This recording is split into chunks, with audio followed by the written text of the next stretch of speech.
Antes de comenzar, recuerda suscribirte al canal y activar las notificaciones para no perderte ningún contenido. Ahora sí, conozcamos la trayectoria de un líder que prometió cambiarlo todo, pero ¿lo logró? Imagina a un gobernante que llegó al poder con el discurso de erradicar la corrupción y devolver el orgullo a un pueblo cansado de promesas incumplidas. Sin embargo, durante su mandato, surgieron escándalos, confrontaciones ideológicas y crisis institucionales. Así fue el camino de Andrés Manuel López Obrador, o AMLO, al frente de México. Al principio, se mostraba como un reformador decidido. Pero con el paso del tiempo, concentró un nivel de poder pocas veces visto en la historia reciente del país. Entre 2018 y 2024, lo que parecía ser una etapa de renovación terminó marcada por una creciente presencia militar, tensiones sociales y una profunda polarización. AMLO no fue simplemente otro líder populista de la región. Su proyecto de Cuarta Transformación despertó esperanzas en una sociedad agotada tras décadas de decepción. Pero con los años, los costos políticos y sociales de su propuesta se hicieron cada vez más evidentes. A los 71 años, documentos filtrados revelaron decisiones controvertidas y pactos opacos que afectaron su credibilidad, incluso entre antiguos aliados.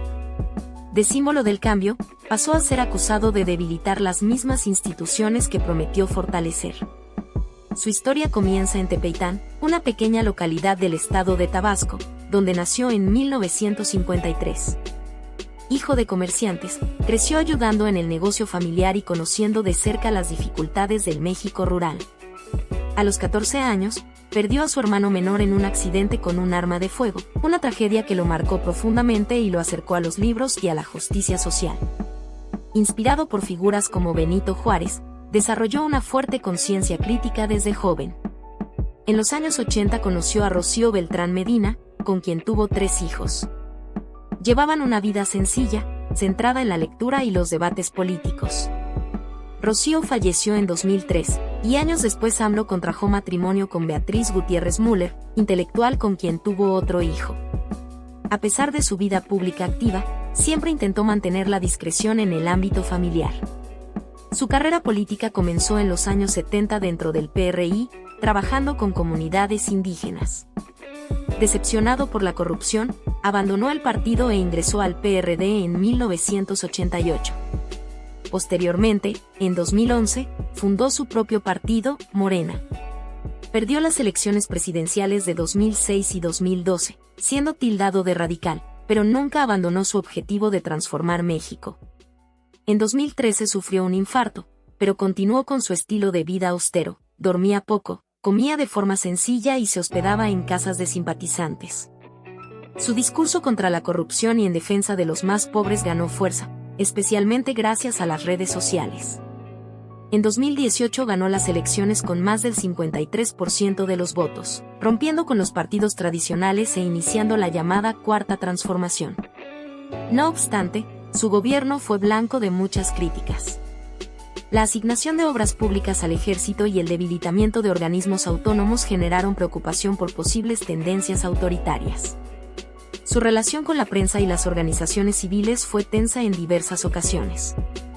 Aún así, logró mantener un sólido respaldo popular gracias a sus programas sociales. La pandemia de COVID-19 representó uno de los mayores retos de su administración. Al principio, minimizó los riesgos, asistió a actos públicos sin mascarilla y contrajo el virus 2 veces. Su gestión de la crisis fue duramente criticada por la falta de coordinación y la saturación del sistema de salud. Su negativa a usar mascarilla generó polémica y dividió opiniones. En el ámbito internacional, su imagen también se vio afectada por declaraciones controvertidas sobre el narcotráfico y por el protagonismo del ejército en megaproyectos de infraestructura. Las reformas propuestas al Instituto Nacional Electoral, INE, y a organismos de transparencia provocaron protestas masivas. La polarización se intensificó y varios aliados se alejaron de su proyecto. A pesar de todo, continuó con su agenda, impulsado por sus convicciones personales y el apoyo de su familia. La violencia siguió siendo un problema serio. Solo en 2022 se registraron más de 34.000 homicidios. Su estrategia de abrazos, no balazos no logró frenar a los cárteles del crimen organizado. Al final, Su gobierno dejó un México profundamente transformado, tanto en sus estructuras como en la percepción de la sociedad, dividida en cuanto al verdadero legado de su administración.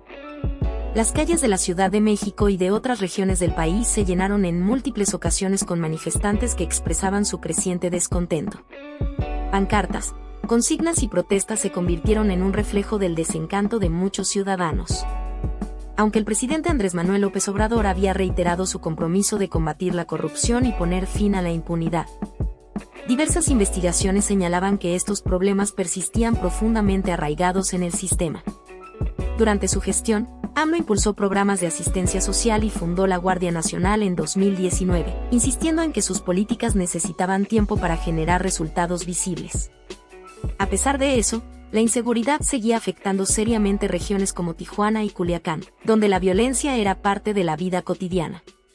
Figuras cercanas a él, como Tatiana Cloutier, reconocieron que el presidente enfrentaba el peso de décadas de abandono institucional. Casos emblemáticos como el de los 43 estudiantes de Ayotzinapa, junto con las estadísticas de homicidios, mantenían la presión pública sobre su gobierno. A la par, avanzaban megaproyectos como el polémico Tren Maya, símbolo de su intención de dejar un legado transformador. Sin embargo, muchos cuestionaban si ese legado iría acompañado de justicia o si solo profundizaría los conflictos ya existentes. Con el fin de su sexenio acercándose en 2024, el tiempo se convirtió en su mayor adversario para cumplir las promesas hechas al país. En su última conferencia matutina, ya con 71 años, anunció que se retiraría completamente de la vida pública y de las redes sociales. Dijo sentirse agotado, pero en paz con su conciencia. Su paso por la presidencia dejó marcas, una operación cardíaca, 2 contagios por COVID-19, campañas demandantes y una oleada constante de críticas. Planeaba establecerse en Palenque, Chiapas, junto a su esposa Beatriz Gutiérrez Müller y su hijo menor, lejos de los reflectores. En entrevistas realizadas en 2023, dejó ver su cansancio emocional, admitiendo que las acusaciones injustas le afectaban más que los desacuerdos ideológicos. A pesar de los desafíos, afirmaba seguir confiando en el pueblo mexicano. Su entorno familiar lo describía como exhausto, pero convencido de haber actuado con honestidad. El legado de su gobierno sigue generando opiniones divididas. Para muchas comunidades populares, fue un presidente cercano, que promovió ayudas económicas como becas estudiantiles y pensiones, medidas que, según datos del Banco Mundial, ayudaron a reducir la pobreza. Sin embargo, en sectores urbanos y entre las élites, prevalecía el escepticismo. Reformas como las dirigidas al Instituto Nacional Electoral, INE, y su estilo de comunicación confrontativo encendieron alertas sobre el estado de la democracia, como advirtieron expertos como Carlos Bravo Regidor. Aunque sus iniciativas sociales fueron valoradas por muchos, la persistencia de la violencia y la falta de sanciones en casos graves ensombrecieron su administración. Proyectos como el Tren Maya fueron celebrados por su potencial económico, pero criticados por el posible daño ambiental. Además, la creciente participación del ejército en funciones civiles fue vista por organizaciones de derechos humanos como un riesgo para el equilibrio institucional. Así terminaba una etapa compleja, marcada por avances sociales, tensiones políticas y una sociedad claramente dividida. AMLO cumplió su promesa de no buscar la reelección, gesto que contrastó con la tradición autoritaria del pasado mexicano. En su despedida desde el Palacio Nacional, agradeció al pueblo y llamó a seguir luchando por un país más justo. Su partida del poder dejó abiertas muchas preguntas. ¿Logró realmente transformar a México o simplemente repitió patrones del pasado bajo un discurso renovado? Hoy, mientras descansa en medio de la vegetación chiapaneca con su familia, el país sigue evaluando las consecuencias de sus decisiones. Su figura sigue provocando debate. Para unos, un agente de cambio, para otros, una amenaza a las instituciones. Aunque se retiró del escenario político, su impacto continuará siendo parte de la conversación nacional. ¿Y tú, qué piensas al respecto? ¿Crees que López Obrador representó un cambio real para México, o simplemente maquilló viejos problemas con nuevas promesas? Déjanos tu opinión en los comentarios, regálanos un like y no olvides suscribirte al canal y activar la campanita para seguir reflexionando juntos.